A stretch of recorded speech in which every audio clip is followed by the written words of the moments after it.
Assalamualaikum semuanya.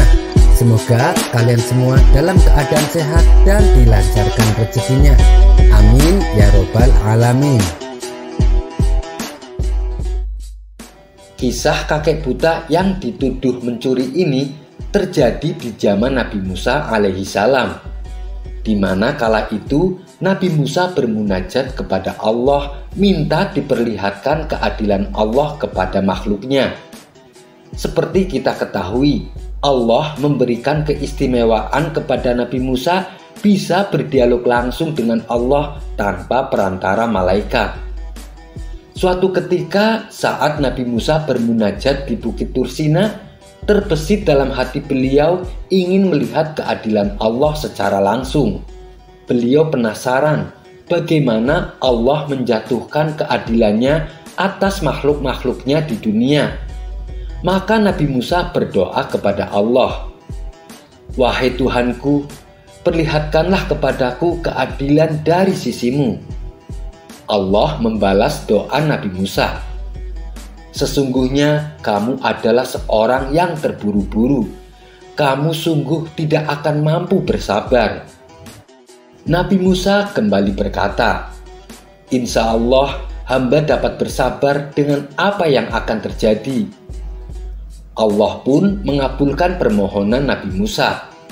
Lalu Nabi Musa diperintahkan untuk pergi ke dekat sebuah mata air. Di sana dirinya lalu bersembunyi di balik batu yang cukup besar. Ia pun disuruh untuk menyaksikan peristiwa yang akan terjadi sebentar lagi. Di sana kamu akan melihat sebagian dari kekuasaan dan ilmuku, firman Allah Azza wa Jalla. Tidak lama kemudian, dari jarak yang cukup jauh, Nabi Musa melihat seorang penunggang kuda mendekati mata air tersebut. Pria ini lalu turun dari kudanya. Ia mencuci tangan serta wajahnya dan minum di situ.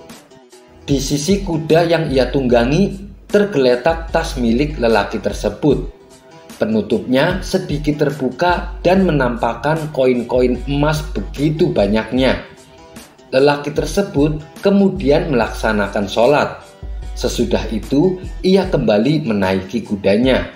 Sayang sekali, tas yang berisi kepingan emas miliknya itu tertinggal. Beberapa saat kemudian datanglah seorang anak kecil. Nabi Musa terus memperhatikan bahwa bocah itu melihat tas yang telah ditinggalkan si penunggang kuda. Tanpa basa-basi, anak ini mengambil tas tersebut dan membawanya pergi. Tak lama berselang, seorang kakek buta mendekati sumber air ini. Setelah minum, kakek buta ini mengambil air wudhu, lalu ia melaksanakan sholat. Sementara lelaki si penunggang kuda yang tengah dalam perjalanan teringat akan tasnya yang tertinggal di sumber mata air. Ia lalu memutuskan kembali mendatangi sumber mata air tersebut. Setibanya di sana, ia mendapati tasnya sudah hilang. Sedangkan di situ ada kakek buta yang habis menunaikan sholat. Lelaki tersebut lalu menghampiri kakek buta. "Kamu pasti yang telah mengambil tasku, karena tidak ada orang lain kecuali kamu," kata lelaki tersebut kepada kakek buta. "Bagaimana mungkin aku tahu ada tas? Aku baru saja datang di sini dan langsung wudhu kemudian sholat.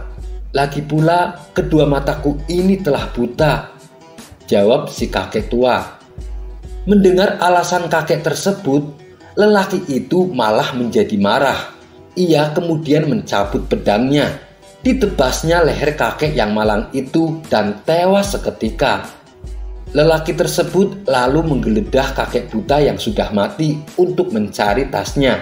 Namun ia tidak menemukannya. Lelaki itu pun pergi meninggalkan tempat tersebut. Nabi Musa yang melihat rentetan peristiwa itu di depan matanya menjadi heran dan timbul tanda tanya. Di mana letak keadilannya? Kemudian Nabi Musa kembali bermunajat kepada Allah. "Wahai Tuhanku, hamba telah bersabar tidak melakukan apa-apa selain menyaksikan kejadian yang ada di depan mataku. Hamba pun meyakini bahwa Engkau sungguh adalah Zat yang Maha Adil. Akan tetapi, mohon terangkanlah kepadaku maksud kejadian ini." Maka turunlah malaikat Jibril atas perintah Allah menyampaikan wahyu kepada Nabi Musa. "Hai Musa, Allah berfirman, Aku mengetahui segala rahasia dan apapun yang tidak kamu ketahui.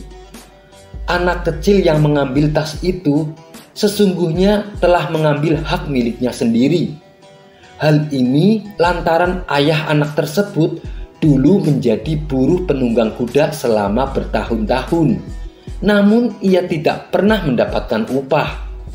Bila dihitung jumlah upah yang belum ia terima, sesuai dengan jumlah kepingan emas yang ada di dalam tas itu. Sedangkan si kakek buta yang mati terbunuh, dialah yang dulu membunuh ayah dari anak kecil tadi. Ia mendapatkan hukuman kisos atas perbuatannya. Dan sampailah setiap orang yang punya hak akan mendapatkan haknya, baik yang terlihat oleh mata manusia atau yang sengaja Allah sembunyikan." Usai mendengar penjelasan itu, Nabi Musa langsung bersujud dan beristighfar. Wallahu a'lam bishawab. Sekian dulu perjumpaan kita kali ini. Sampai bertemu lagi di kisah selanjutnya. Terima kasih yang sudah subscribe dan setia menonton channel ini. Wassalamualaikum warahmatullahi wabarakatuh.